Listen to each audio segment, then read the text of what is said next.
100 बोलने वाले हों,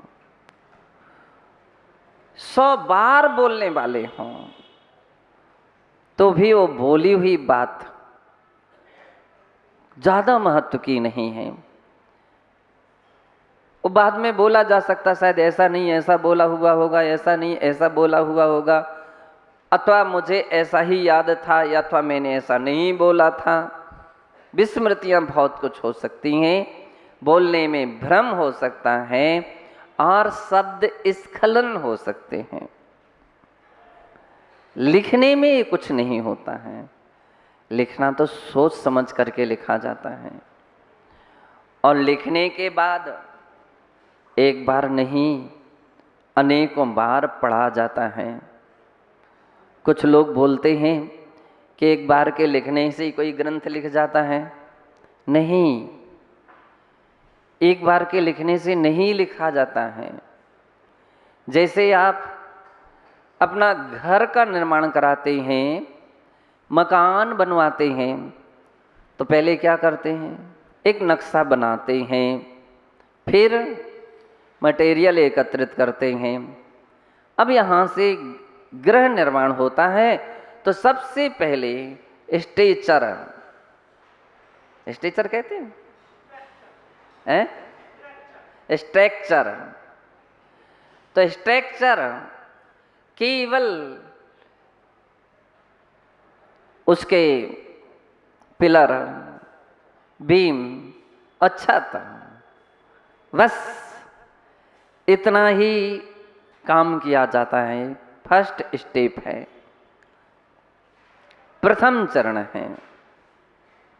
द्वितीय चरण में व्यक्ति क्या करता है कि द्वितीय चरण में और दीवारें खड़ी करता है, खिड़की के स्थान पर खिड़कियां और दरवाजे के स्थान पर दरवाजे निकालता है। ये दूसरा चरण है। तीसरे चरण में फिर क्या करता है? वो पलस्तर करता है, दीवालों पर पलस्तर करता है। चौथे चरण में क्या करता है? उस पर पीओपी कराता है, प्लास्टर ऑफ पेरिस। फिर छठे नंबर पर सीलिंग लगवाता है। सातवें नंबर पर वो फर्श का काम करता है। आठवें नंबर पर कलर करवाता है, लास्ट में फिनिशिंग करता है, फिर कलर, और इसके उपरांत साज सज्जा की तैयारी रखता है। लगभग 8, 9, 10 बार इतने काम करने के पर वो मकान पूरा माना जाता है। ग्रंथ लिखने में भी 8, 9, 10 बार नहीं पढ़ा जाता है, इससे भी अधिक बार पढ़ा जाता है। स्वयं पढ़ा जाता है, दूसरों से पढ़ाया जाता है। इसमें कहीं पहली बात तो स्वयं पढ़ करके कोई मिस्टेकें, कमजोरियां, कमियां, त्रुटियां सबका अन्वेषण करके उसके अंदर में करेक्शन किए जाते हैं। फिर दूसरों से पढ़ाया जाता है कि हो सकता है कि कोई त्रुटि, कोई कमी हमारी दृष्टि में नहीं आई हो, दूसरों की दृष्टि में तो वो 1 हाथ, 2 हाथ, 3 हाथ, अनेकों लोगों के बीच में विद्वत गोष्ठियाँ जो होती हैं, तो विद्वत गोष्ठी का अर्थ ये रहता है कि उस विषय की समीक्षा, पूर्ण रूपेण समीक्षा। हालांकि आज के विद्वान सत्य उतनी मेहनत नहीं करते जो मेहनत पुराने विद्वान करते थे। बहुत कम है, हो सकते हैं लेकिन बहुत कम है। आज तो केवल उसी समय पुस्तक खोल लेते हैं और लेख तैयार कर लेते हैं। कई जगह तो ऐसे विद्वान होते हैं, उनकी श्रीमती जी लेख लिख देती हैं और वो आकर के पढ़ जाते हैं। लिखवाया उन्होंने दूसरों से, बच्चों से भी लिखवा लेते हैं और आकर के पढ़ देते हैं। और कितने तो ऐसे ही बोल देते हैं कि ग्रंथ नहीं मिला था और पढ़ नहीं पाए थे, समय नहीं मिल पाया था।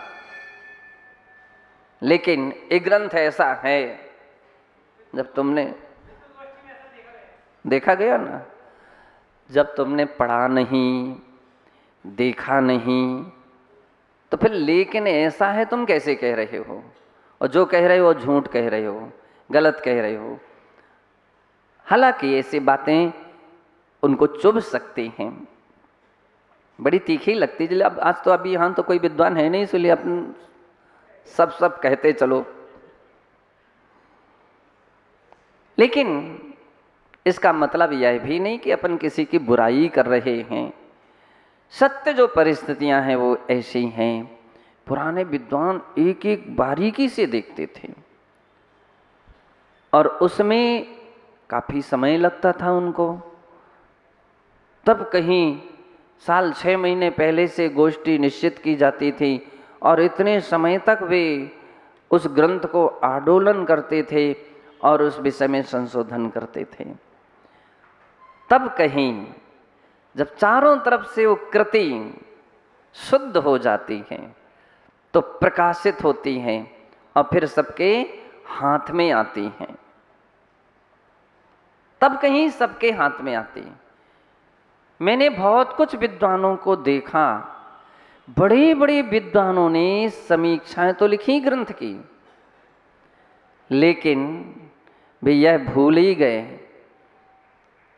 कि आखिर में इसमें कौन सी बात कितनी सही, पहले ही पन्ने पर पूरा पढ़ लें तो मालूम चलेगा कि भगवान महावीर स्वामी की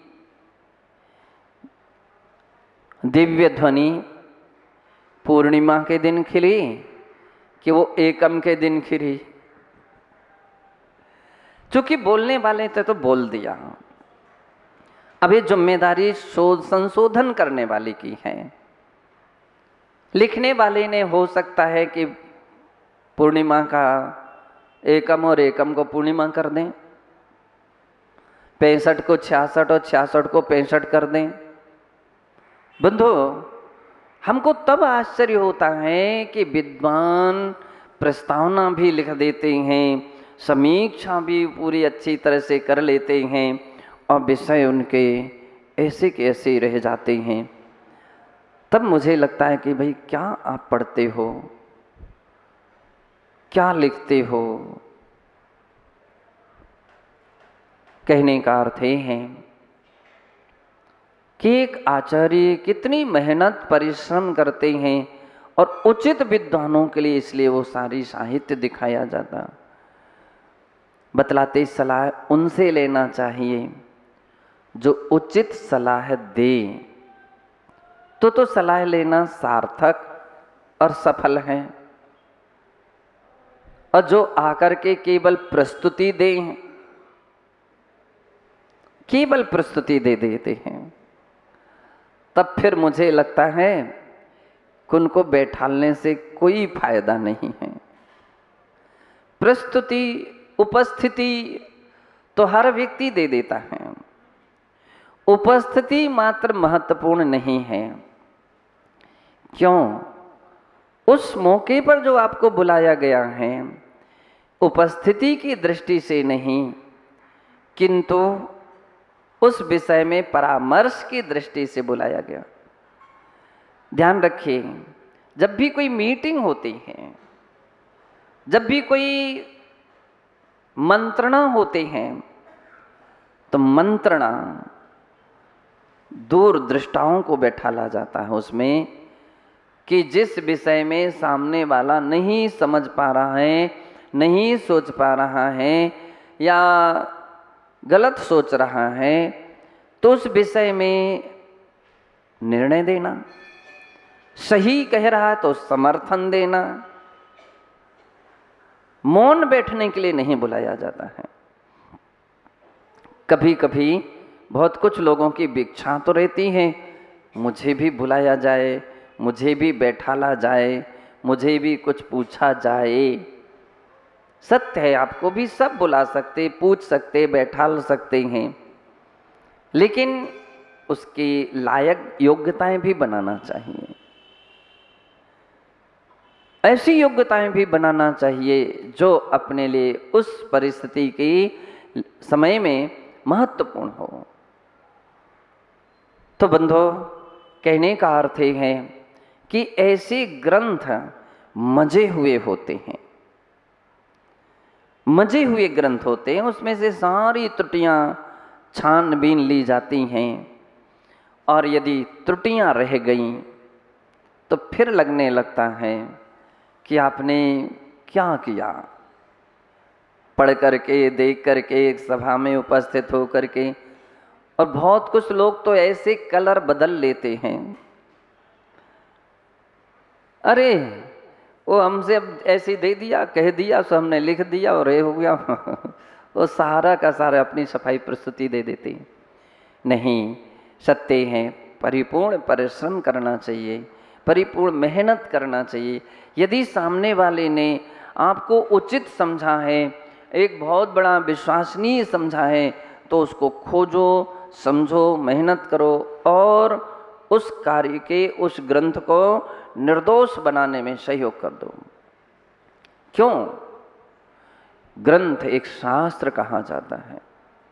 शास्त्र अगर एकदम निर्दोष होगा तो सारे लोगों के लिए भला करेगा। जितने जितने भी लोग उसे पढ़ेंगे, समझेंगे, सुनेंगे, सबका भला होगा।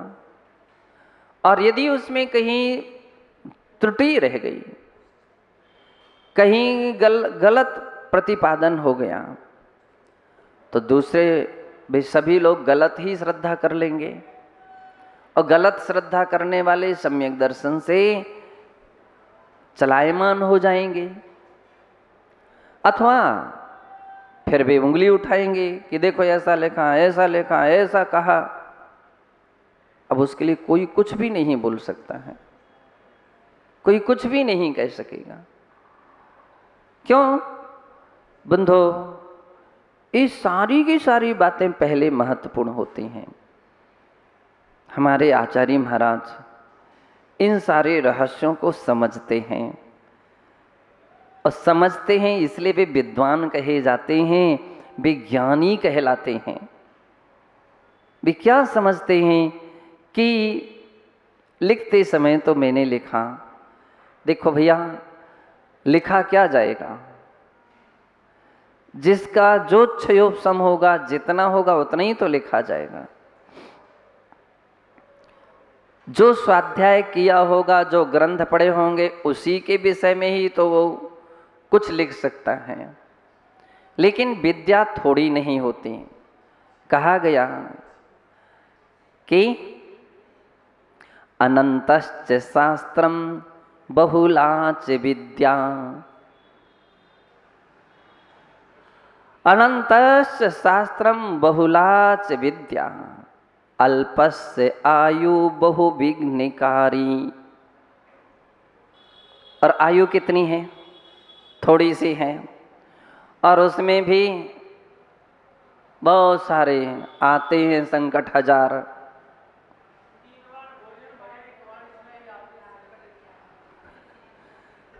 अब यहाँ तो हम लिखने और पढ़ने में बतला रहे हैं कि अपनी छोटी सी आयु है और लिखने पढ़ने में भी कितने सारे संकट आते हैं। जब कोई ग्रंथ लिखता है, अब ये तो वही समझता है, कहीं मौके पर लाइट नहीं है, अब सारी बातें यह स्मृति में हैं, और लाइट नहीं है तो कैसे लिखें, या लाइट है तो पेन नहीं है, पेन है तो डायरी नहीं है, और सब कुछ है, समय नहीं है, प्रतिकोण का टाइम, स्वाध्याय का टाइम, अभिषेक का, और इसके बीच कई बार प्रमाण देखना पड़ते हैं, इस ग्रंथ में, उस ग्रंथ में, उस ग्रंथ में। अब वो ग्रंथ ही उपलब्ध नहीं हो पा रहे हैं। विघ्न है ना।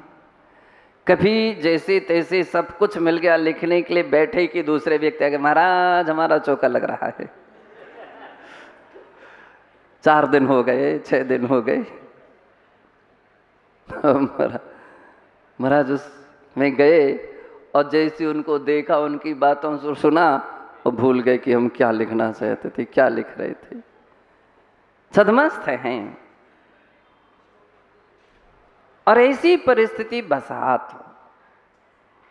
कहते हैं, जुत्ता जुत्त, युक्त भी और कभी अयुक्त भी लिखा जा सकता है। अनुचित शब्द भी लिख सकते हैं, विषय भूल गए, विषय मैटर भूल गए और प्रवाह जो था वो सब कुछ भूल गए। अब जो याद आया वो उन्होंने लिख दिया।